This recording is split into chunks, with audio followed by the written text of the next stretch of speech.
Your silence is a boundary that teaches people how to treat your peace.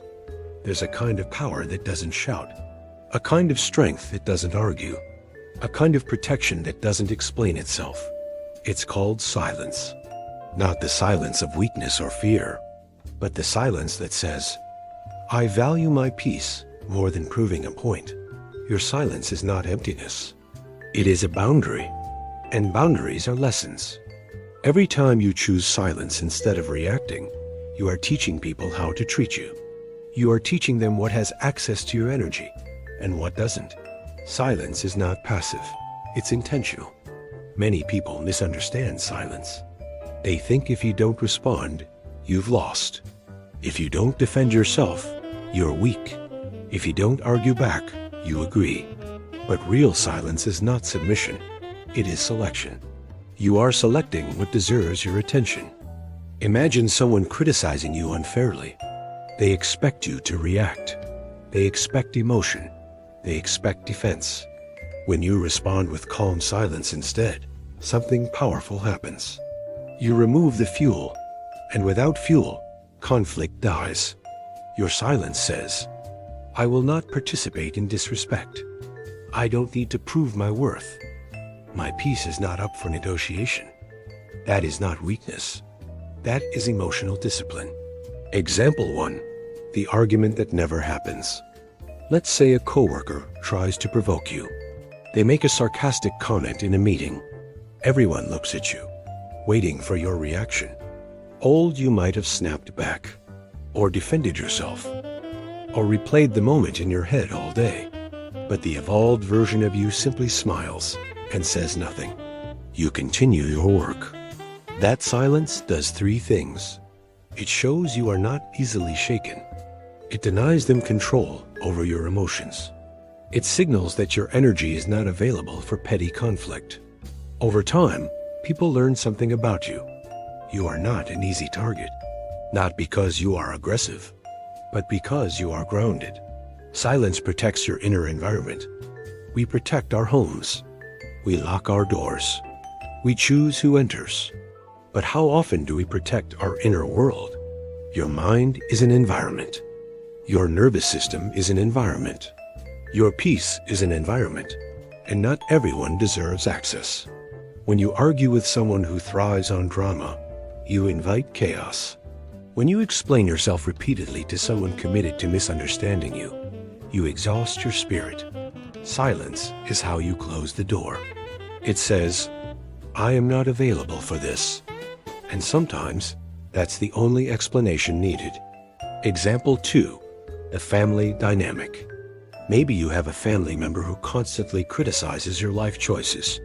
They question your career, your relationships, your decisions. In the past, you tried to justify yourself. You explained your plans. You defended your dreams. You hoped they would finally understand. But nothing changed. So one day, you stopped explaining. When they criticize, you simply nod and say, I hear you. And then you move on. You no longer argue. You no longer try to convince. And slowly, the dynamic shifts. Because your silence teaches them something. Access to you requires respect. Not everyone will like this shift, but the right people will adjust. Silence reveals who respects you. When you stop over-explaining, over-apologizing, and overreacting, something interesting happens. Some people will step up. Others will step away. The ones who respect your boundaries will lean into maturity. They'll communicate clearly. They'll adjust their tone. They'll honor your space. The ones who relied on your reactions will feel uncomfortable because your silence removes their power.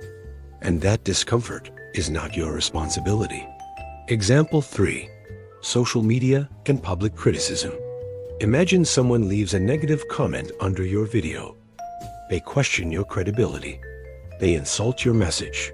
They try to provoke. You could write a long reply. You could argue publicly. You could defend your character. Or you could delete, block, or ignore. Your silence in that moment says, this platform is a space for growth, not chaos. Not every comment deserves your voice. Not every opinion deserves your energy. And when your audience sees that you don't engage in negativity, they learn something about your standard. You protect the environment you create. Silence is self-trust in action. When you react to everything, it often comes from insecurity. You feel the need to clarify, to defend, to be understood immediately. But when you trust yourself, you don't rush to respond. You know who you are. You know your intentions. And you understand that not every misunderstanding needs correction. Sometimes silence says, I am secure enough to let you think what you want. That is emotional maturity. The difference between silent treatment and sacred silence. Let's be clear. There is a toxic silence, the silent treatment. That silence is manipulation. But sacred silence is different. Sacred silence is calm. It is grounded. It is not meant to punish. It is meant to protect. Silent treatment says, I'm trying to control you. Sacred silence says, I'm choosing myself. One is ego. The other is alignment. When silence speaks loudest, think about the moments in your life when someone stayed calm, while others reacted emotionally. Didn't it feel powerful? Composure commands respect. When you refuse to escalate, you rise above. When you refuse to chase closure, you create your own. When you refuse to argue with someone committed to misunderstanding you, you preserve your sanity. Your silence becomes a mirror. It reflects people back to themselves. Peace is expensive. Your peace is not cheap. It costs growth, self-awareness, emotional regulation, letting go of ego. So why give it away for free? Why trade it for arguments that don't change anything? Why sacrifice it to win a debate that doesn't matter? Every time you choose silence over unnecessary conflict, you are investing in your nervous system. You are protecting your clarity. You are strengthening your boundaries. And people learn. They learn that if they want access to you, they must come with respect. Final reflection. Silence is not the absence of words. It is the presence of standards. It is the quiet decision that says, my peace matters. You don't need to announce your boundaries. You demonstrate them. You don't need to threaten distance. You create it. And over time, the world adjusts to the version of you that no longer reacts, but responds only when aligned. So the next time someone tries to pull you into chaos, remember, not everything deserves your voice. Not everything deserves your reaction. Sometimes the most powerful thing you can say is nothing at all, because your silence is a boundary. And that boundary teaches people exactly how to treat your peace.